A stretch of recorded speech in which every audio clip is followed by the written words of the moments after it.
Price Lord. ஆண்டவருடைய பரிசுத்த நாமம் மகிமைப்படுவதாக. கர்த்தருடைய நாமத்தினாலே உங்களை ஆசீர்வதிக்கிறோம். சிறியோர் பெரியோர் முதியோர் யாவருக்கும் ஆண்டவராக இருக்கிற இயேசு கிறிஸ்து நாமத்தினாலே வாழ்த்துக்களை தெரிவித்துக் கொள்கிறேன்.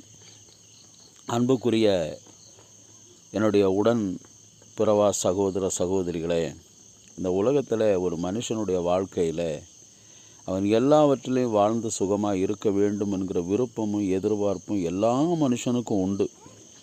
அதை தங்களுடைய வாழ்க்கையில் சொந்தப்படுத்தி கொள்ள வேண்டுமே. ஆனால் வேதவசனம் இப்படி சொல்லுகிறது, மனுஷனுடைய வாயிலிருந்து புறப்படுகிற வார்த்தையினாலே மனுஷன் பிழைப்பான் என்று எழுதலை. கர்த்தருடைய வாயிலிருந்து புறப்படுகிற வார்த்தையினாலே மனுஷன் பிழைப்பான்.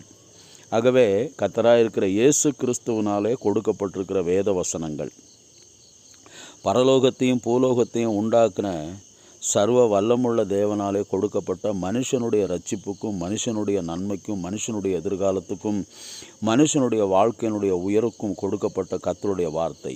இதை சொந்தப்படுத்திக்கோங்க, வாழ்ந்து சுகமாயிருங்க. கர்த்தர் உங்களை ஆசீர்வதிப்பார்.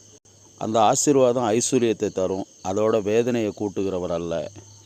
இந்த உலகத்தில் அநேக உபாய தந்திரங்களினாலே மனுஷனுடைய வாழ்க்கையை எப்படியாகலும் வாழ்ந்து காட்ட வேண்டும் என்று சொல்லி விரும்பி வாழ்கிற வாழ்க்கை இருக்கிறது. ஆனால் நீங்கள் விசுவாசித்தால் ஆண்டவருடைய மகிமையை பார்க்க முடியும். விசுவாசமே உலகத்தை ஜெயிக்கிற ஜெயம். விசுவாசம் இல்லாமல் ஒருவனும் ஆண்டவருடைய சமூகத்தில் எந்த நன்மையும் பெற்றுக்கொள்ள முடியாது. ஆகவே இந்த நன்மையை பெற்றுக்கொள்ள கர்த்தராக இருக்கிற இயேசு கிறிஸ்துவே இரட்சகரும் மீட்பரும் மேய்ப்பரும் வழிநடத்தலுமாய் இருக்கிறார். அவருக்கு செவி கொடுங்கள். கர்த்தர் உங்களை ஆசீர்வதிப்பார்.